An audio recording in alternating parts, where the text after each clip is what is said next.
Siobhan. And she, they, just like me. For real. Hey, Siobhan, real quick. Yeah? Can I get a ooh-ah? Woo-ah? What? Hey, that wasn't bad. Hey, Natasha, can I get a ooh-ah? Woo-ah! There you go. Natasha knows what's up. Please welcome to the pod, my ex-girlfriend, Natasha. Say hello. Hey. It's me! It's me! We used to date! Oh my god! Yeah. And we've been totally platonic ever since. Ever since. I'm sure. This week we're talking about Kim Petras Era 1. And when I was first listening to this, there's like some songs on here that I just remember very distinctly, like Natasha listening to, like when we lived together, when we we had a big gay house together. Oh, yeah. Indeed. I'm very excited for this. We were talking a little bit about the music that Natasha put it as like grating to the uninitiated, I guess. Like hyperpop may be a little too abrasive for people who aren't sure of what's going on. And we're talking specifically about Rich Bitch Juice, and I don't know if there was anything more to add to that. I'll just quickly add that specifically the Laura Less remix of Rich Bitch Juice is everything to me. Everything to me. Not that I don't like the original, I just, she perfected it, Laura. I think with a lot of those, if it is just the one person, it can get a little monotonous. It can get a little samey. But when you have people jumping in for the remix, like for an example, since we're already talking about Laura, the ringtone remix versus the 1000 Gex version, I much prefer personally the version with Charlie and was it Rico Nasty on that and Caro Bonito. To me, they're like two different songs almost. That's fair. You know what I mean? Like they're good for like different reasons, I feel like at this point. And there's something that's so heartwarming and genuine to me about the original version that I'm just like, I can't say that I like the other one better than the other. The other one is just bigger. It's got, all that star power to it. Personally, my I think most transformative remix is Hand Crushed by a Mallet with Patrick Stump and Craig Owens from Chiodos. Oh my god, I forgot about that. Yeah, I love that one too. Yeah. Yeah, well, the thing about that I find really interesting is that like I liked the remix way more than the original pre-transition, but now I don't even listen to the remix version anymore because like the original is just better in my opinion. It's like, what do these boys actually add to the song, You just reminded me, since we're talking about Charlie and we're talking about Kim, this wasn't part of the required listening, obviously, Siobhan, but about not even halfway, but close to halfway through the singles, Kim was featured on Charlie XCX's Unlock It on Pop 2. Oh, yeah. For some reason, just about halfway through the song, this dude just ruins the whole song. What is his name? He's like that. I feel like didn't they release like an updated version where they basically just took out his verse and like that's the only difference? Okay. Oh my god. Well, I don't know. It was Jay Park who's featured on Unlock It. I don't know if they re-released Unlock It, but they did re-release, it was the other Charlie song Kim was on, My Click. Oh yeah, that one's really fun. Oh yeah. And then they re-released another version called the No Boys Allowed remix, and they put Slater in on the last verse, and it goes way harder. That's what it was. I was like, No Boys Allowed.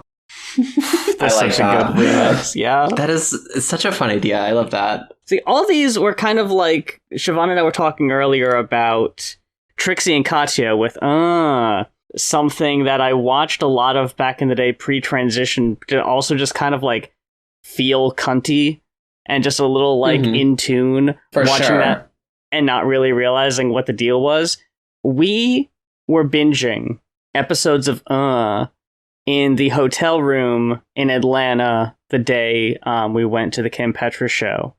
Was kind of a form of pregame, I think, because like I was telling her that like that was the first time I'd ever been in an environment around just like that many other queer people.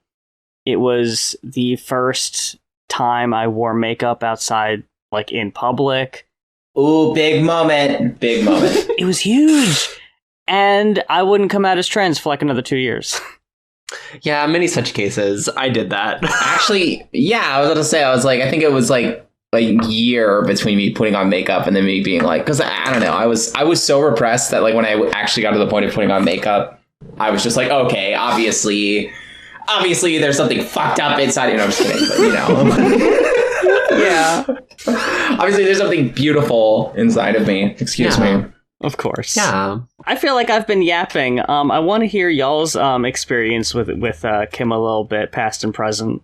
I got into it because I lived with Natasha, and she would go out all the time, and I would play video games like in my little egg repressor hole, like outside of her like bedroom, and I would just hear like music blaring from the bathroom while she was putting makeup on. For like 3 hours, of course. For like 3 hours, yeah. What can I say? Beauty takes time, right? Oh my god. But yeah, I got into Kim Petras literally because Natasha would play it around me, and I would be like, ugh. So that's my experience with I infected her with the woke mind virus. It's true. I was still very deep in my egg phase also, and just kind of stumbled across it, I think. I don't even remember what the first song of hers I'd ever heard was. I feel like for me, it was probably I Don't Want It At All, or maybe Heart to Break. I thought I was a tourist for the longest time, I'll be quite honest with you, but I, like, regularly, since I moved to Austin, probably since, like, 2015, I would say, like, went to Tuesdays at Barbarella. And, yeah, like, I mean, you know, I think the DJ there, the Glitterous, I think also one of the owners. Love that name. I mean, you know, they're on it. I'm not sure of their pronouns. I just want to make that clear. That's where I found Kim. Sorry, I was kind of rambling there. No, you're good. That's okay. Yeah. One of the things that's cool about Natasha, she's very into like dancing, the club scene. You know what I mean? And especially like these days, you're really in like the rave scene a lot, right? I feel like such a wannabe though. I don't want to be like. I have some very talented friends, you know, and I'm very lucky that they like having me around. So I'll put it that way. Yeah. Well, I mean, that's what being in a scene is having friends. You know what I mean? Like, you don't have to be like contributing to like the actual like performance aspects necessarily, but like, you know, a lot of people. I can just be a leech. It's fine. Look, you said that. I did not say that. Okay, I would not say that. But... Yeah. You inspired me to say that. But no, I've always that's something I've always like respected about you, Natasha, is that you're always like, I'm gonna go out, I'm gonna like have a good time, live it up. You know, I think that's a really cool thing, and I also think that like, you know, music like Kim Petras is like really like sort of designed for that. Like, it's designed to be like dance music in a club. You know what I mean? Maybe this can be like one of the early hot takes, I guess, but I feel like I liked this era of Kim Petras a little bit better. More than the sled pop era. I it's not that I didn't like sled pop, but I don't know. It's like I don't like sled pop. I'll say it. I don't like it. It's too horny for me. That's it. Wow. Okay, look, this is hot take. I never knew this. I always thought you were down with that. This is news to me. No, it's too horny for me. Damn. Like it's just like that doesn't sound possible. Yeah, it's I'd hate to say it. It's giving it's say giving, it. It's just that noise. It's giving like weird sissy crossdresser stuff. I don't know. It's just like okay. That's an interesting take. No. But I really like the Slut Pop EP. I never personally got sissy crossdresser vibes from it, but you know, whatever. Look, women are allowed to be liberated and sexual. It's just like me as a trans woman listening to music that's like treat me like a slut, I just can't not think of like the sissy hypnosis scene from Envy and Desire. I can't not think of that. Okay, that's like the only thing that's in my brain. Like, I see. And what's that? Let's recap that scene for those of us who haven't, just dissected every single second of that film. Okay, well, this is also interesting too. You did come up a lot in that episode as well. But this trans woman who's dating this guy is like worried that he's like getting into like weird stuff, and then her friend is like, well, yeah, he's probably at your place right now trying on your panties and fapping to sissy hypnosis. And then she like looks it up. And like she like goes on his computer and she sees like sissy hypnosis, and it's like the woman who made the film, like she made this whole segment of it that's like sort of like a parody of sissy hypnosis, and it's just like really like you just want to like suck big black cocks or whatever, and it's like really gross and weird. And I'm not saying that Kim Petras is like that, or that's the Slut Pop EP is like that. It's just that I just get those vibes when I listen to it. It's like, I don't know. It's like I just don't feel. It does not make me feel good. That's it. Yeah. Okay. And I'm a whore. Okay. Look, I'm a whore. It's not. Okay. Well. Yeah. No. I am a slut. Okay. I'll say it. It's just, I don't know. It's like too on the nose for me. I don't know. That's it. I think for me, it was just more, it felt a little contrived. Like that's where it landed for me, in the sense that, there's just been a lot of horny, like push in like pop in general, like it's been going in a hornier direction, at least from my perspective, at least. And not that I have a problem with that. I think, there's a lot of interesting, like, sexual art out there. It's just, I guess if anything, it again, like, it just, I felt like if you asked me to like guess the lyrics to Slut Pop, I would like be able to guess 90% of them, and I think that's what like what bugs me about it. That's fair.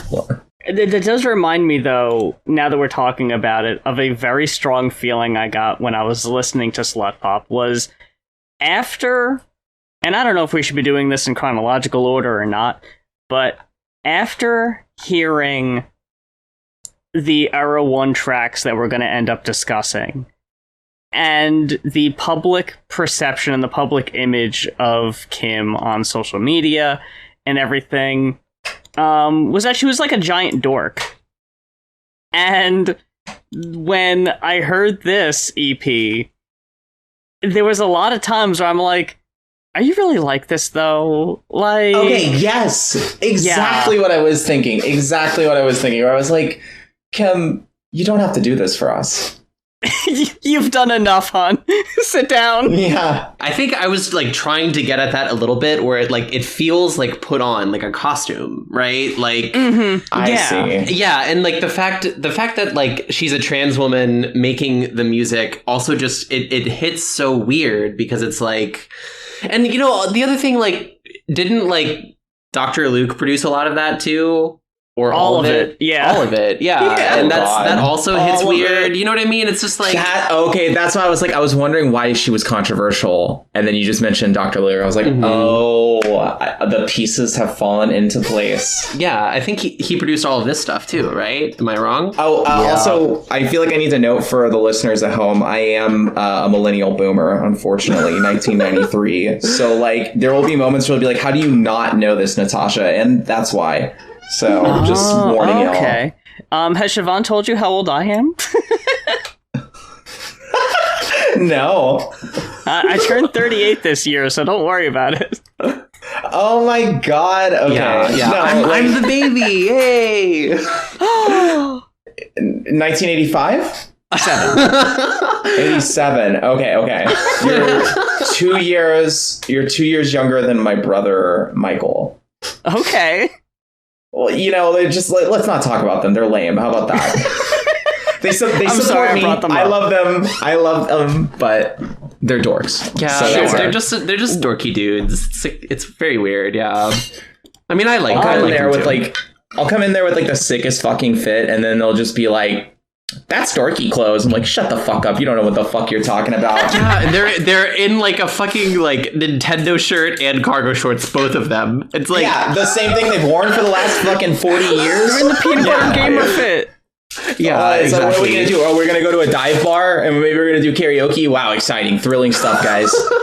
Can't wait to do that till I'm like fucking dead in the grave. Yeah. I'm sorry. No, you're good. You're great. Yeah, that's also perfect because like we talk about doing karaoke a lot on this pod. So I love karaoke. Like, yeah. That's something that we do together sometimes. Yeah. Maybe I'll get into it one day. Probably not. We'll get you up there.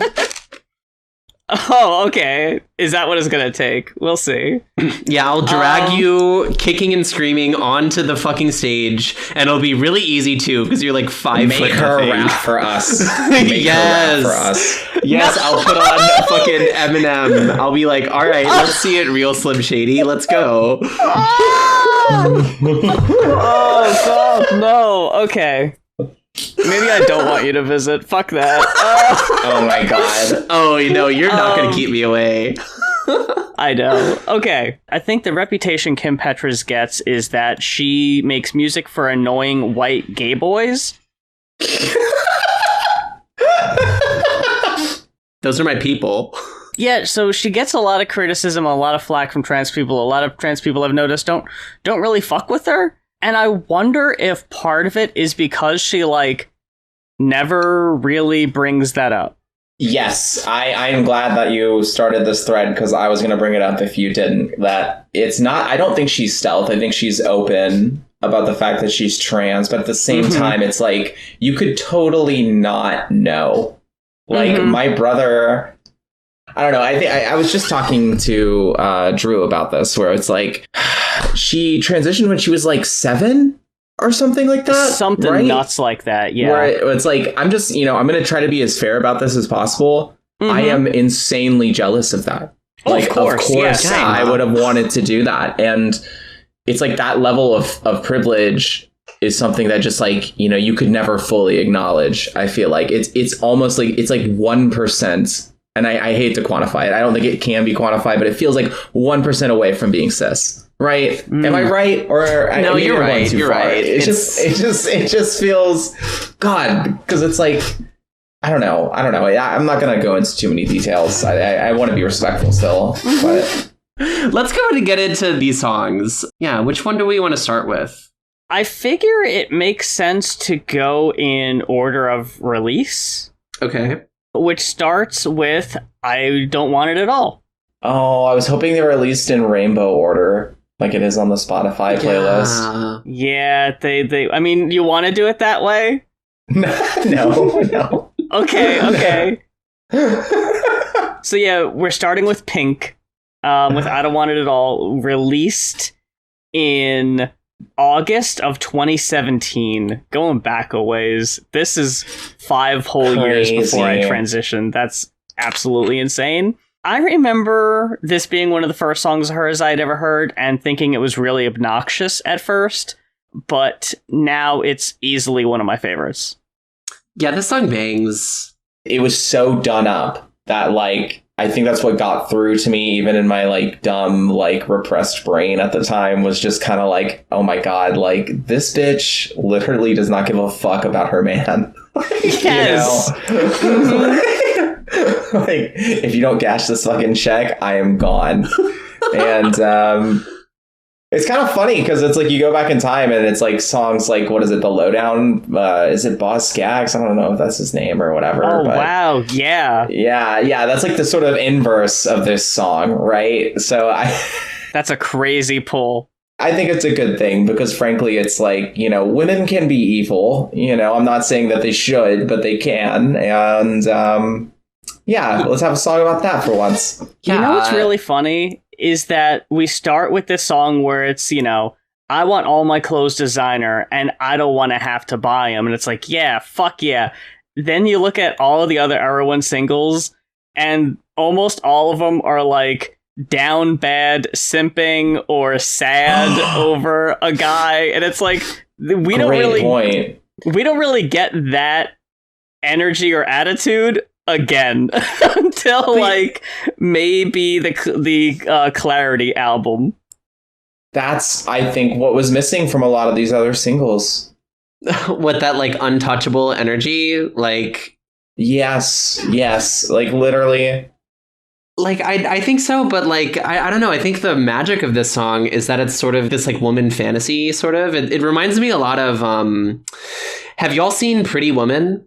Still, no, I haven't seen it yet. They go shopping and, you know, Richard Gere is like this like billionaire and they go to like Rodeo and they're just like, give this woman everything, like everything on the rack. I want you to like kiss her ass. You know what I mean? Like make her feel like really good. That's sort of this song too. So I think like one of the reasons why this energy isn't in the other songs is because this is not real. This is a fantasy. You know what I mean? This is like I want there to be a man who gets me everything that I could possibly want.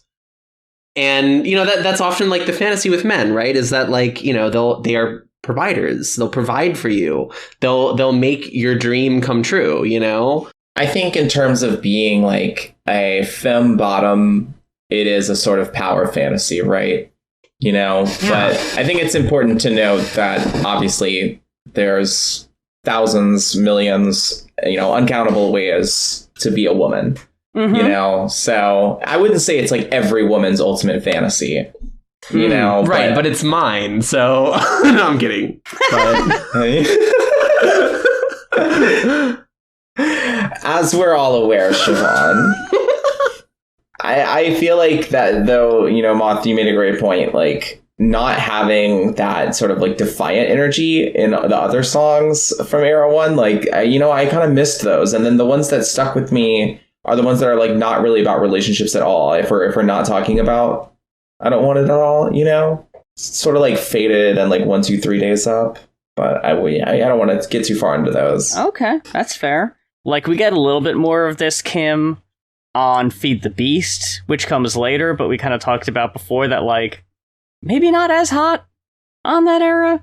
And maybe it's nostalgia, too, because, like, I did go see her on the Broken Tour in 2019, where she did most of the songs out of this era and some songs out the new album, which, something I just wanted to mention real quick, just as flavor text, we saw Kim on June 12th, a couple days before I learned was the 3-year anniversary of the Pulse nightclub shooting.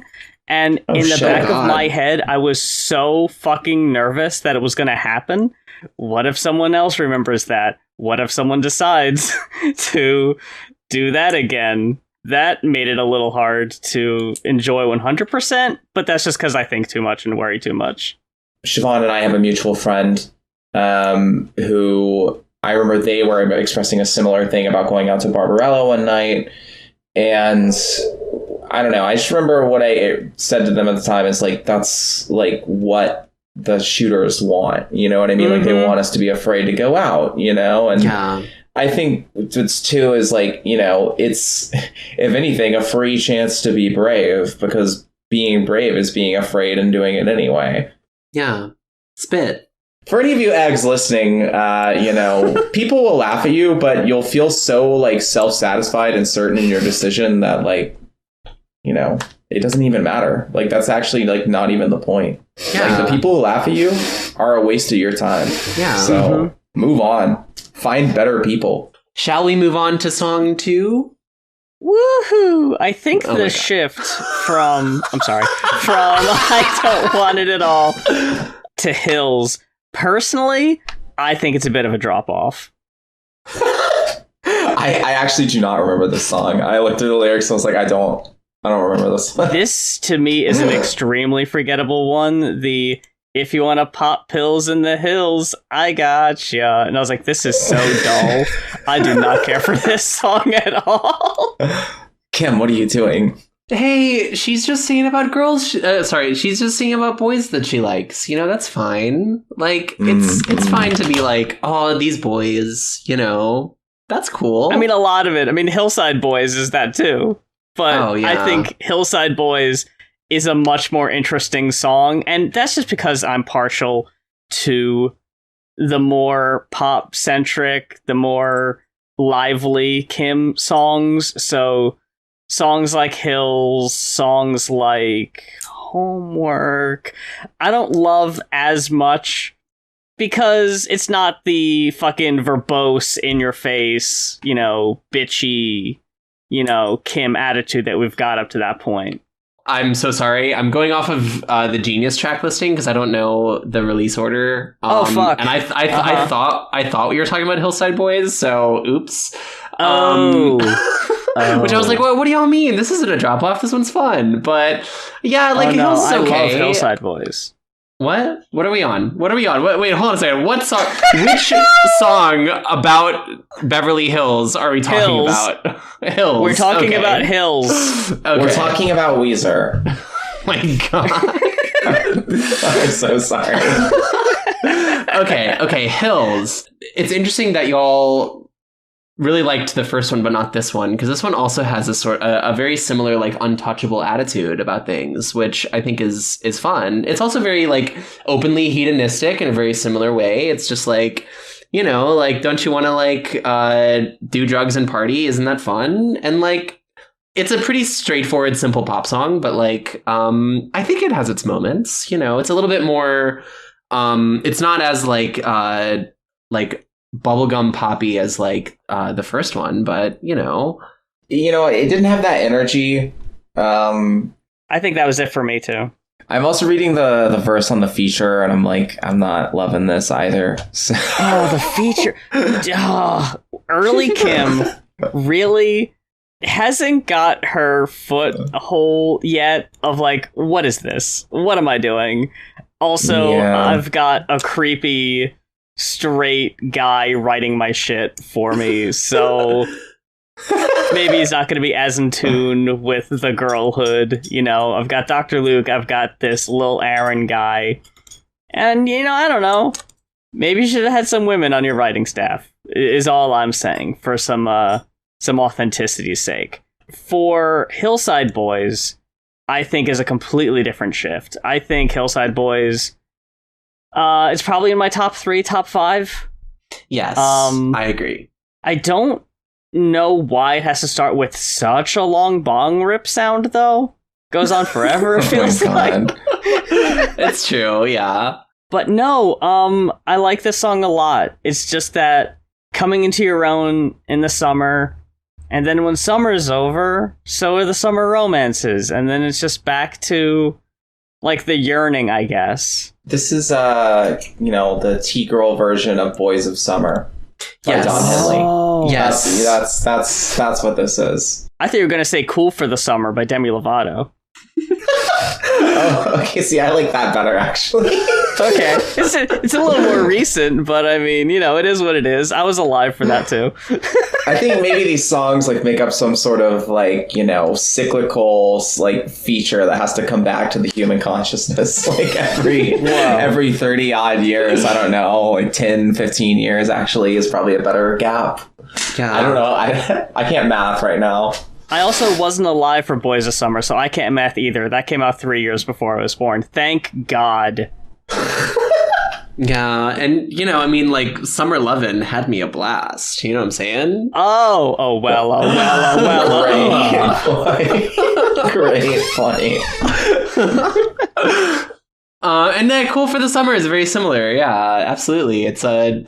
We're all in a samsaric cycle that begins and ends with the summer ending and being ugh, my summer fling, it's gone, Oh, my seasonal depression, it's back. Yeah. And recapping these lyrics, I'm realizing it's Moth, you pointed out that a lot of Kim Petras' fan base is made up of just the gayest boy twinks, and yeah, I'm looking at this and I can see why. Just an ode to those sweet, hard to forget boys. Yeah. I don't know. Especially since the tariffs, it's trade is just at an all-time low. Okay, I'm sorry. Yeah. Sorry.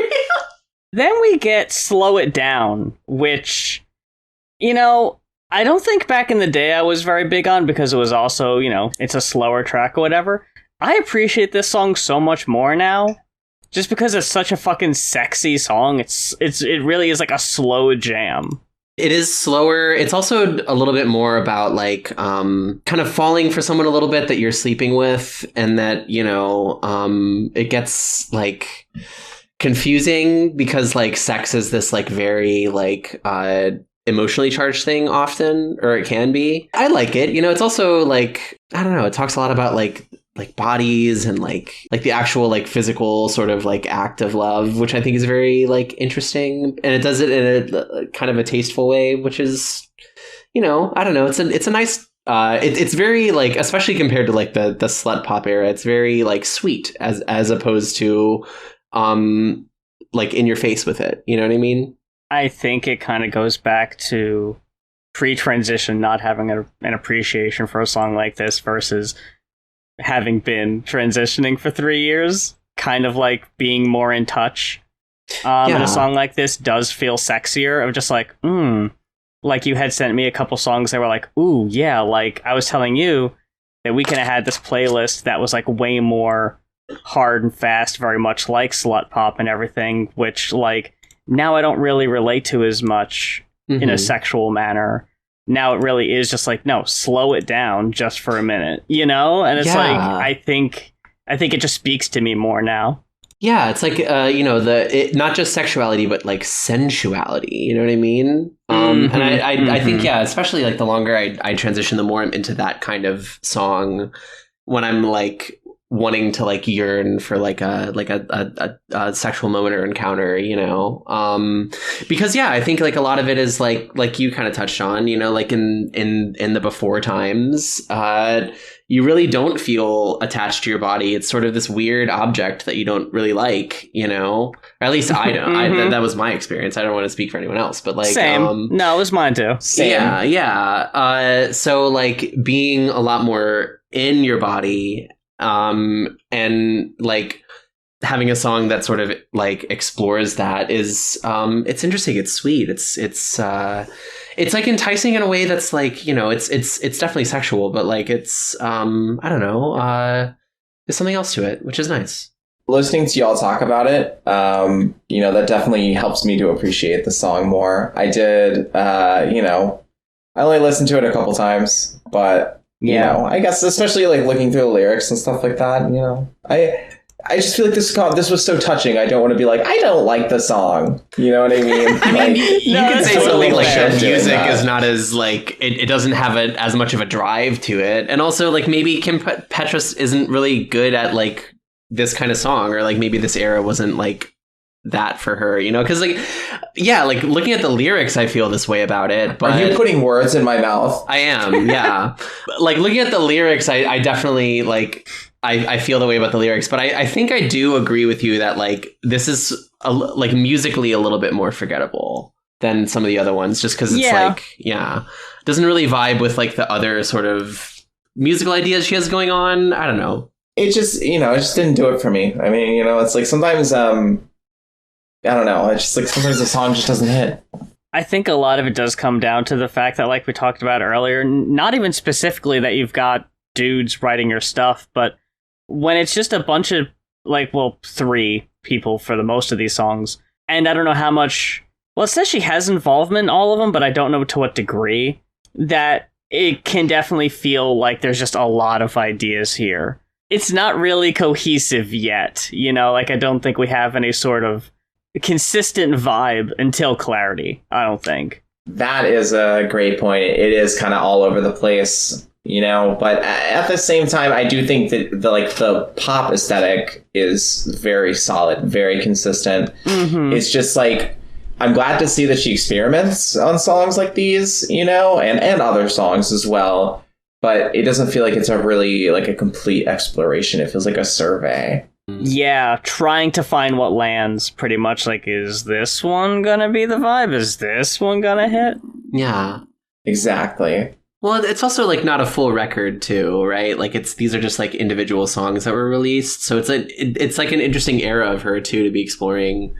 That was a main reason why I wanted to talk about these in particular. Like we talked briefly about the possibility of extending it to Clarity or touching on the turn off the light, horror themed EP, but that's a lot. I discovered Kim about halfway through these singles, and like were like excited when like another batch of them would come out. So that also kind of like touches the nostalgic part in me that was just like, yeah, I think I have pretty strong feelings about this, because it was also when I was really kind of getting in tune with femininity through Kim, which is why I think I have a special place in my heart for the music at this time period, because like I was going to work with my fucking phone hooked up to the Bluetooth speaker, blasting goddamn Vroom Vroom EP Charlie and Hell yeah. this era Kim, and just being like, no, I'm cis. You know? Just like, a cis guy, you know. The cishet, just by the way. Guy. Oh my god. Totally cishet. But that gets us into it lists Faded first. I guess we'll talk about Faded. Yeah, how do you feel about this one? This was another one that I remember I didn't really fuck with too much back in the day, but when I told friend of the show Daria about what we were going to be talking about on this episode, and she went and listened through them, she was like, "Oh, I think Faded is one of my favorites." And I was like, "Huh, really? I wouldn't have, you know, picked that as a favorite." But now that I listen back to it, it's like, yeah, you know what? This does have a little more to offer than I think I ever gave it credit for. It's all about the hook on this one for me. Yeah, it's a little bit like Cyndi Lauper almost, you know what I mean? In what way? I don't know. That's just what perhaps Madonna. It gives a sort of like 80s pop girl vibe that I like. The really like chunky synths are fun. And it's like bouncy, you know what I mean? That's just what it evokes for me. I don't know, you know? That's fair. Girls just want to have fun, baby. This was more of like it had like more of a club feel to me. You know what I mean? Yeah. Like I felt like she, you know, to me, I don't know. It was almost like, I guess like, I hate even saying this as a white girl, but it did feel like she was trying to have a bit of swagger in this song. You know, like it felt like she was, you know, oh, I'm so resigned to this party lifestyle. I know it's killing me, but like, I just can't. Like I have to numb myself out because I can't deal with it. But y'all get me right, guys. Like that's the vibe of this song. Like, I mean, it's like lyrically and tonally, it's very like 365. You know what I mean? A prototype, if you will. Yeah, a prototype. Because I mean, that's like the epitome of that. I'm glad you made this connection, Siobhan, because she chose the green head. You know, you connect back here to, you know, the sort of hive mind of culture that definitely exists. One thing I wanted to mention about this when you were talking about the comparisons to Brat, and goddamn Crazy Pull bringing up the fact that it's the goddamn green cover, I still can't get over that. I love that. Is that it really is like the prototype to the, yeah, it's a song where like, you know, I stay faded every night. I don't love that. I don't love like the stutter in the chorus. They want to squeeze you when you're warm. When it's cold, they ain't around. The crowd around you when you up, they disappear when you get stuck. So it's like, yeah, I say faded every night, but also it's because things kind of suck and I'm not feeling great. It really is like the first song that kind of deals with the like the effects of fame, you know? Yeah. I don't know how much fame she had at this point. She's only like 3-4 songs in, like maybe 5 songs in.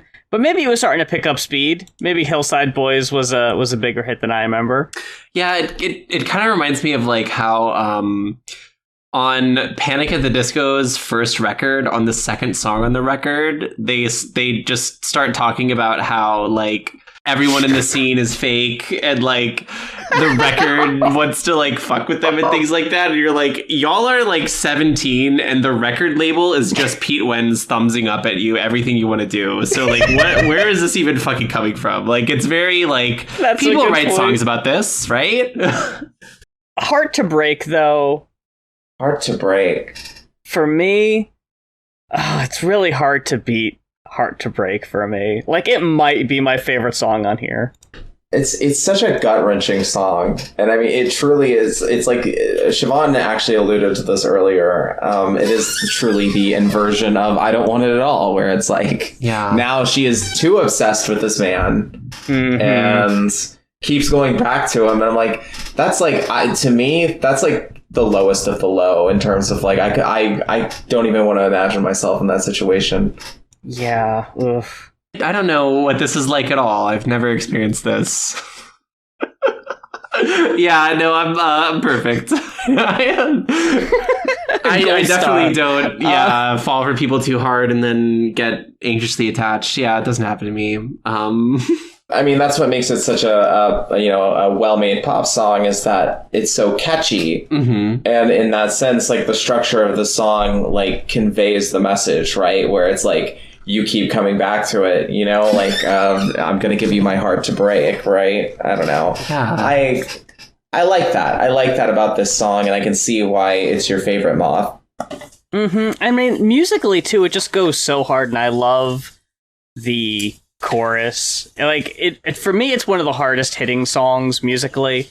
That, for me, that's really, like, we've talked about on the show before, like, I'm way more vibes over lyrics. That I was like, if it fucking bangs, you know, I'm fucking here for it. Oh yeah, the vocal performance from Kim here is indisputably good, like top tier. Yeah, you know, like, so much force in that voice. Yeah, absolutely. And like the composition too, where like the, you know, like you start in one place with the verse and then it sort of like inverts with the pre-chorus and then it like soars with the chorus. It's like very like, it has movements, you know, it's like very like, you know, it's dynamic. It's dynamic. Yeah. Thank you. Yeah. I love it. Not as much as me. Oh, do we have to do this on mic? No, not as much as you, Natasha. In front of the audience. Sorry. No, it was extremely Natasha. It's very good. So we got Can't Do Better, which is, I guess, like, for me, this is like one of the like saddest ones. Do anything to keep you near, count imperfections in the mirror. No, I can't let you leave, so I kill my insecurities. Like, yeah, felt like this is one of those, like, even if it wasn't about like someone leaving or whatever, just like those nagging thoughts, you know, of just like, what am I not doing well enough? You know, if it's not for a potential partner like it's listed in the song, do I need to do my makeup here? Do I need to wear a certain thing? Just to like be enough, you know? And I think that kind of touches that vein too. Absolutely, yeah. It's very deeply relatable in that way. And also, like, it kind of sounds like an Emotion era Carly Rae Jepsen song in, like, the best way, you know? Something we haven't talked about up to this point, which is kind of amazing, and it's why I opened the show with it. The woo-ah is, like, it's present in all the songs. Such a motif.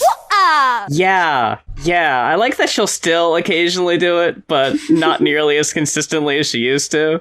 I wonder if she like kind of regrets it or something like that, because it feels very like somebody made her do it, like on the spot. Like Dr. Luke was like, you need a tag, you need like a catchphrase. Yeah, like, do it. It was like snapping at her, and she was like, whoop-ah. Yeah, it's you know. She probably did it in the studio once, and Dr. Luke was like, do that forever. Yeah. Like, oh god, what have I done? It's very Jason Derulo, you know what I mean? Oh my god.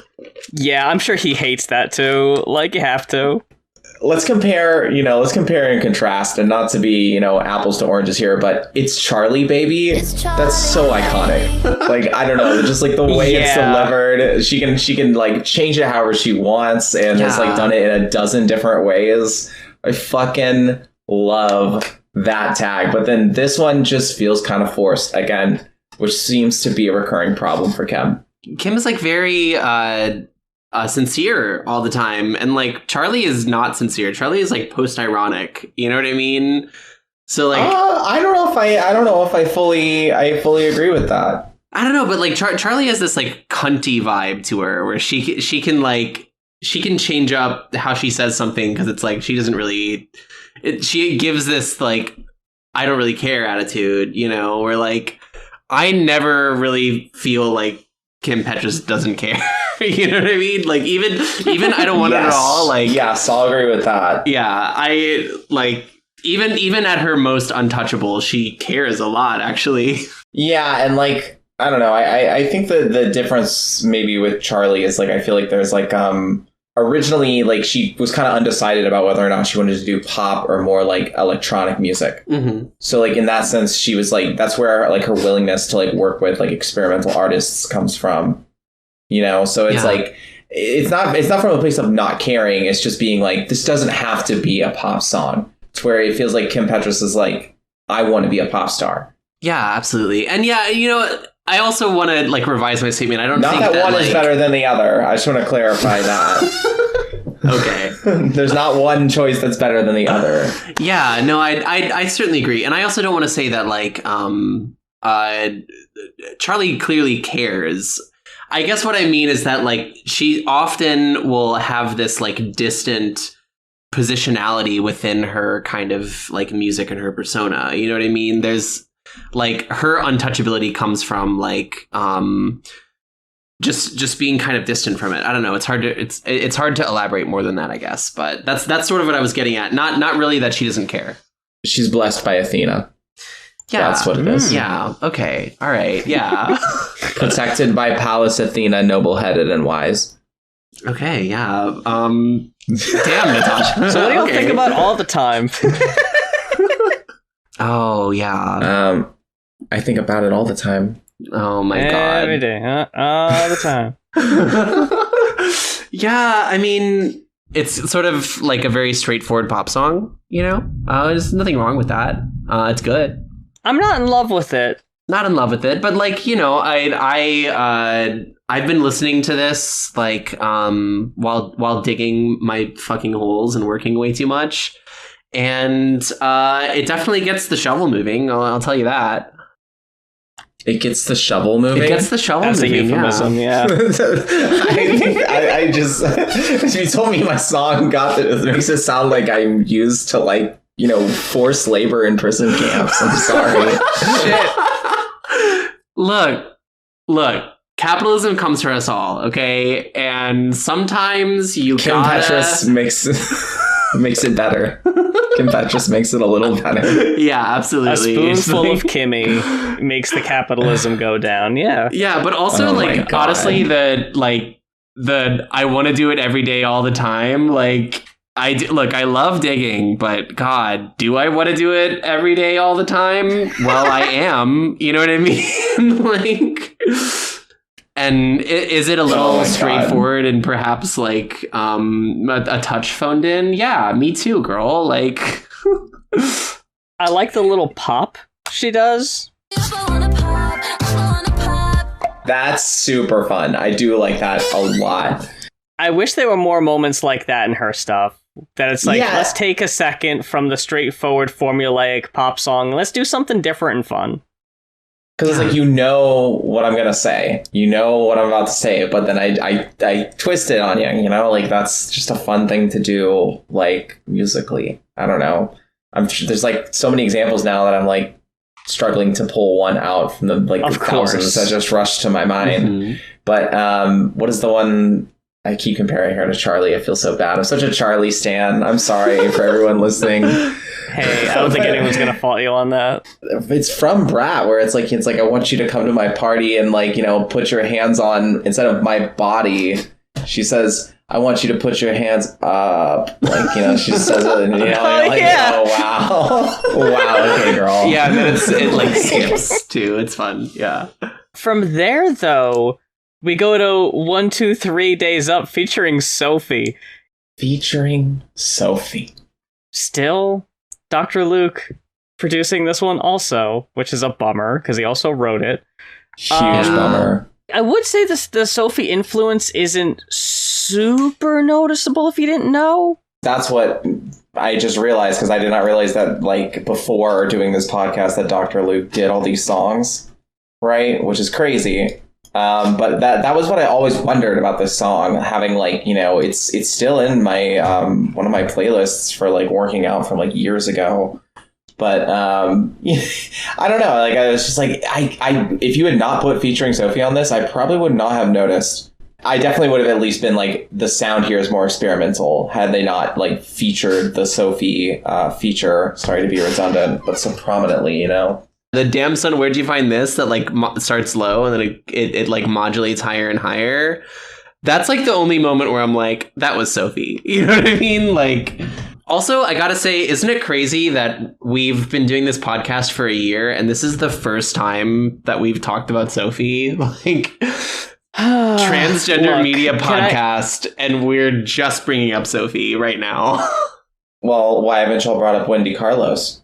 The reason we haven't is because it's a whole bunch of instrumental albums, and I don't know what we would have to say about them. But Wendy, she's fucking all time.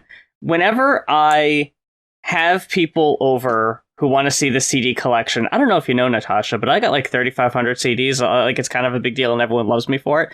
It's true. Okay.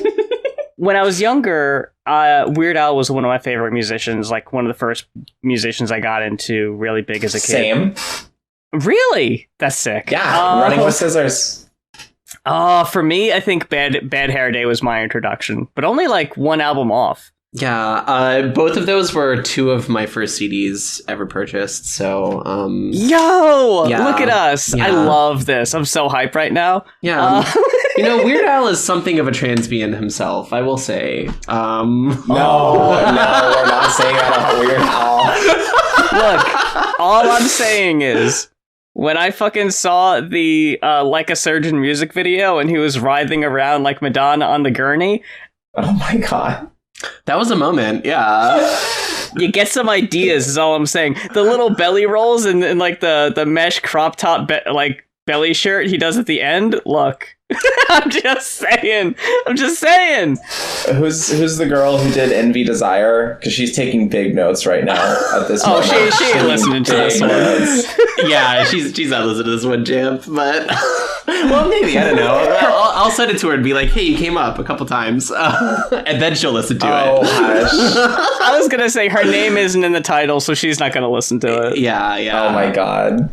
When I was a kid, and I was collecting Weird Al stuff on eBay, there was one CD that was called Peter and the Wolf.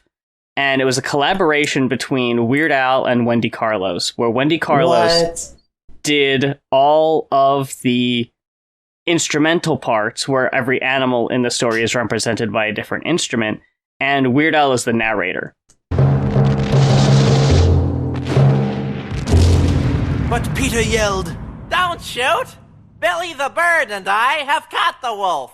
Now, let's take him to the zoo!" I always wanted this CD, but it was like so fucking expensive. I remember being like $150, and there was no way. At one point, when I had a little bit of extra money sitting around, I was like, you know what? Let me see if there are any listings on eBay, and I'm very, very proud to say that it is in my collection now. Hell yeah. Easily the most expensive CD in there, by far. But yeah, it's like a little prized thing because it really does cross the gap. It bridges the gap of Weird Al being a musician I was very obsessed with as a kid, and then after transitioning and finding out how amazing Wendy Carlos was and all the incredible music that she had put out in her time, was like, wow, this means so much more now. Yeah, I feel that. Definitely. Yeah, and I'll say it again. Weird Al, something of a transvien himself. Tune in next week for our transvestigating Weird Al Yankovic special. Look, he's got the hair, he's got the glasses, he's got the silly t-shirts. He's in, baby. He's one of us. Twist ending. Weird Al Yankovic as an FTM king, and Siobhan was just completely misreading the situation. I was gonna say trans mask vibes for sure, especially the Hawaiian shirts. The Hawaiian and the shirts, accordion, yeah. Come on. The accordion, yeah, silly instrument. Oh my god, yeah, absolutely. Silly instrument? Yeah, he ticks all the boxes. This motherfucker calls himself a small bean behind closed doors. You just know it. Natasha, we gotta have you on for another show. This is fucking great. This is a lot of fun, yes.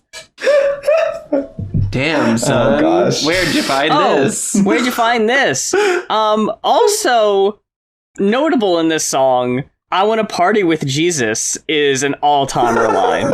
Yeah, that's crazy. That also made me look up from my phone and be like, what fucking song is this during my workout?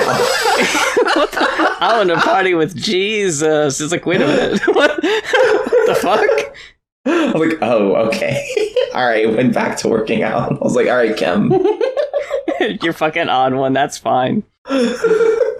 Which makes the transition again from 1, 2, 3 days up, stylistically spelt with a Z. Transition. Featuring Lil Aaron. It's ya boy. He's back. Yeah, he's back. Say hey to Lil Aaron. Hey. Hi, little Aaron. Lil Aaron. Little Aaron. Little Aaron. You know, I think he's a little bit more of a tiny Aaron to me. I'll see myself out. Oh my god. I'm totally sober right now, by the way. I'm just overworked. Sure, okay. This is 100% delirium. This is like, I'm a girl who's been walking up to a little creek full of stagnant water in the middle of spring and Yum. being swarmed by mosquitoes. Love it. Digging a hole. And then rinse, repeat that same thing for 60 hours and then immediately record a podcast afterwards. That's what I'm bringing to the table today, baby. Oh. Yeah. Oh my god. Yeah, it was awful. But yeah, homework. I have a lot to say about homework, actually. I was going to say, if it helps any, I can't tell. You're fucking on your A game. I think you're doing great. Thank you. Despite it all, you persevere. Yeah. I'm really giving Hillary Clinton right now. Yeah, absolutely. Oh my god. What went wrong? Or whatever the fuck her book was called. I forgot. I'm just chilling in Cedar Rapids. Sorry. Is it working? I still fucking quote that line. When she's on, what was it, The Breakfast Club? Yeah. And they ask her, what's something you always keep in your bag? And she goes, oh, I always keep hot sauce in my bag. And they're like, oh, like Beyonce, got that hot sauce in your bag swag? And she starts laughing because she clearly has no idea what they're talking about. And one guy goes, I don't know, I think you're just trying to pander right now. And she just goes, well, is it working? Oh my god. And she does a little head bobble. Yeah, that's so funny to me because she was 100% pandering.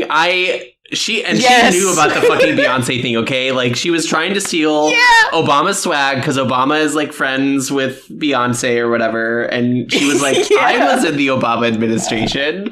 I have hot sauce in my bag. Me? Look. Yeah. Is it working? Is it working? You do that so good. I'm very curious what your feelings on homework are, so please hit me with them. I don't, like, relate to, like, everything in it, but, like, just the idea of, like, you know, there being, like, someone from your past and them kind of, like, coming back around in your life, that's pretty relatable to me. And also, like, I think very specifically about, there were, like, guys in my past that, when I look back on them now, I think I've talked about this in the podcast before, but when I look back on them now, it's like, I was like, I was clearly like in love with these guys, you know, but just unable to like express that or feel it. And like the idea of like one of them like coming back around in my life and being a person in it is like, very interesting to me. That's like a very like romantic thought to have, you know? And I think it's sweet, right? Like, that's never happened to me. Yeah. Okay. Yeah, I'm actually fully picturing the two possible guys that you could be talking about right now in my mind. No, shut up. shut up, Siobhan. How about that? Stop talking. Stop flapping your trap. You used to let me cry on your shoulder, and I'll never ever forget that. Oh. That's so sweet. And then you always let me copy your homework is a really cute line too, because it's like so juvenile, you know? It's like so necessarily like that's something that you do in like high school, you know? And there's like a sweet nostalgia to that. I don't know. I like it. Yeah, this song, it didn't stick with me the way the other tracks that I liked more, that we've already been talking about, but it's definitely not one that I would be like, it's like right in the middle tier for me. Out of like all the songs, it's like B for me. It's definitely not bad. Yeah. Yeah, no. I definitely love the vibe of it. It's very sweet. It definitely kind of gives Adele hello. I'm talking to someone from before I blew up, and just and you go back and you see this person, and it's like, not only have you, y'all are older now, you're doing your own things, but now you're also famous. And that adds another layer to the whole thing. And just the incredible details here, like the pick me up at the corner, trying to cop a cigarette, holes in your Impala, like very specific details I love that just really help paint the picture of just like, like hanging out with someone from school and just somewhere along the line y'all drifted apart. Yeah. Oh, yeah. Yeah, it's just kind of sad.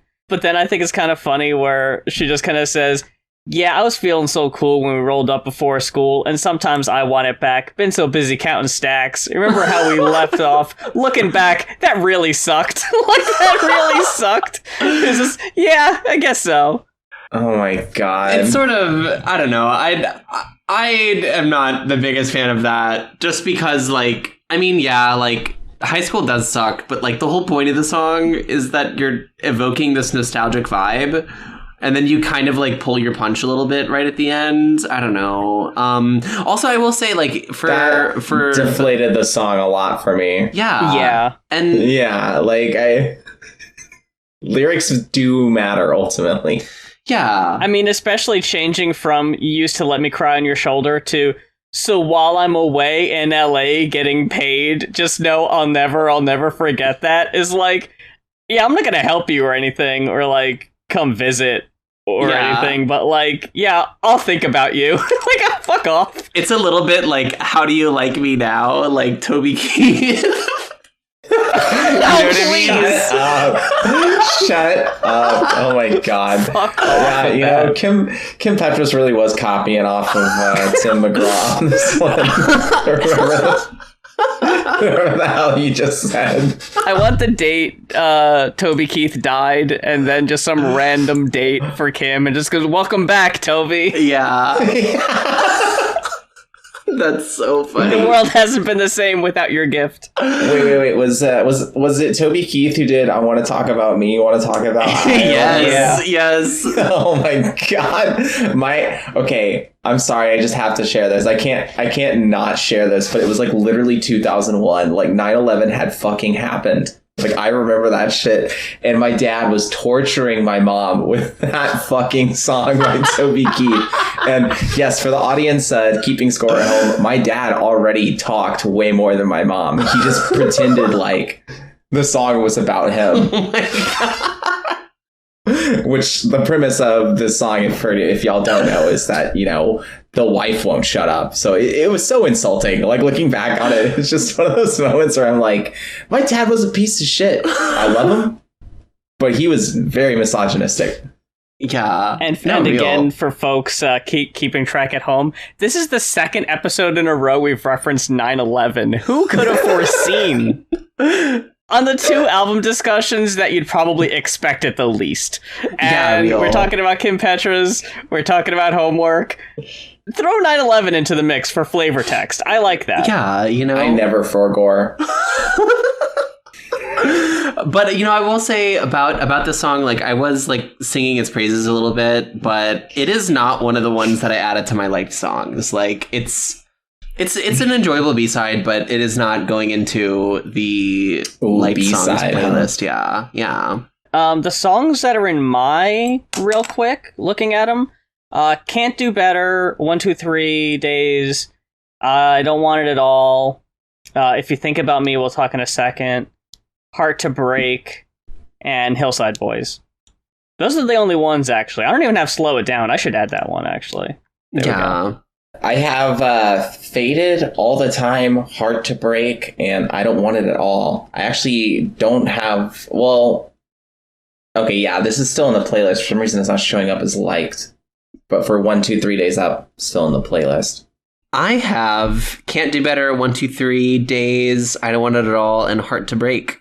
Those are mine that I added. Okay. I'm pretty selective. Yeah. I actually would have taken you for a Hillside Boys enjoyer more. Yeah, I like Hillside Boys, Yeah, but what the fuck, Siobhan? there's like other songs about boys that I like more, like Boys by Charlie XCX. Yeah, then we wrap up with this song, If You Think About Me, which, before I realized that this is like the last single in the Era 1 era, you'd almost be more likely to believe that it would have been like the introduction song, with how much they beat you over the head with the woo-ahs. Yeah. Yeah, I feel like they realized that they didn't set it as a motif early enough, and they were like, oh shit, we gotta like spam this thing right at the end. All in the chorus, just a million times woo-ahs. I guess it does feel like, to me, it did feel like sort of like an experiment that could have been applied a little bit more like deftly, maybe.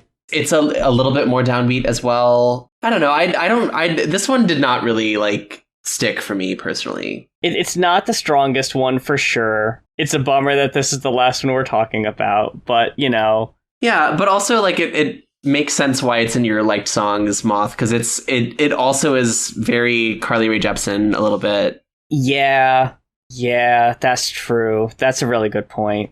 We'll probably end up talking about Carly at some point. You know, here's an annoying thing.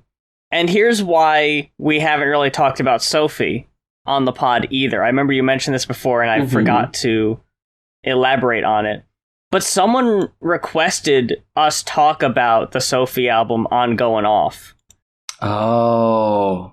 I was like, why would you do that when I have this other pod where I could have the discussion and probably have a little more interesting things to say about it? A little more nuanced discussion. Yeah. Perhaps. So I feel like, I don't want to say it was wasted on Going Off, but I think it definitely would have been more suited here. And we also talked about Emotion on there too, but I think that was before this show was a thing. Yeah. Maybe? We'll just have to do it again. Yeah. You know, just like force you to talk about it. Yeah.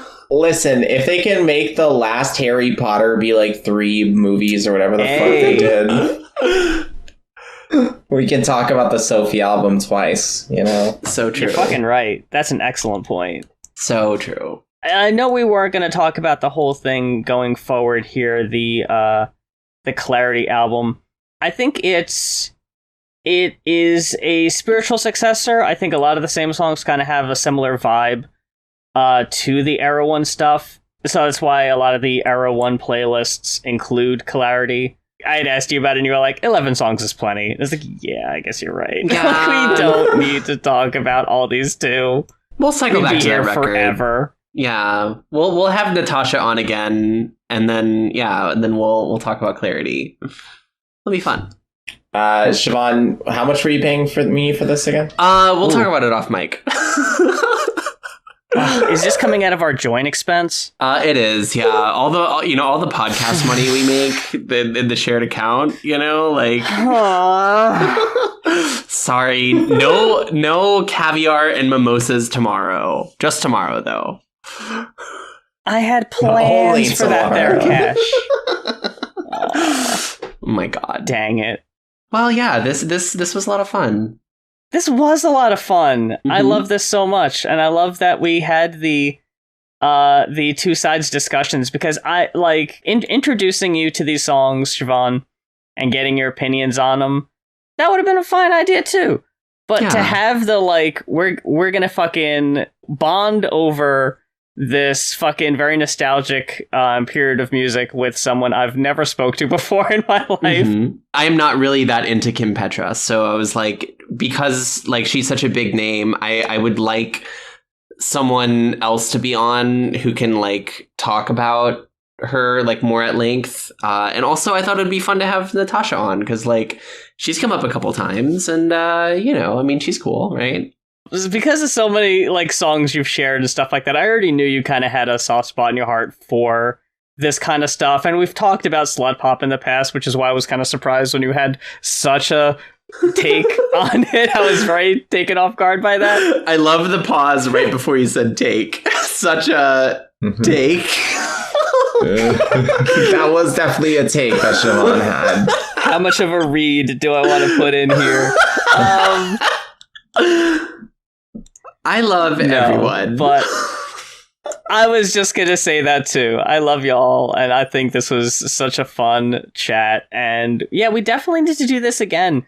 If not for Kim, definitely for something. Because yeah, I like the whole third mic situation too. Like this went really well. I liked doing this as well, and I'm definitely open to possibly doing it again. Make sure that you are following us on our socials because we're cool, and you should be cool too, and follow cool people, and that way, your socials might just be a little bit more cooler. I don't know, it's just an idea. Yeah, I tweet all right sometimes. I've seen it. I've seen proof. Do not interact with me on social media unless you want to send me money.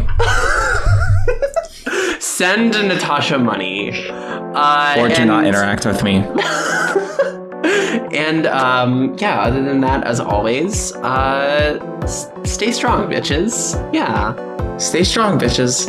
Stay strong, bitches. The theme song for She, They Just Like Me For Real is performed by Stella Dolce. You can follow Stella on TikTok and Instagram and hear her music across all major streaming platforms.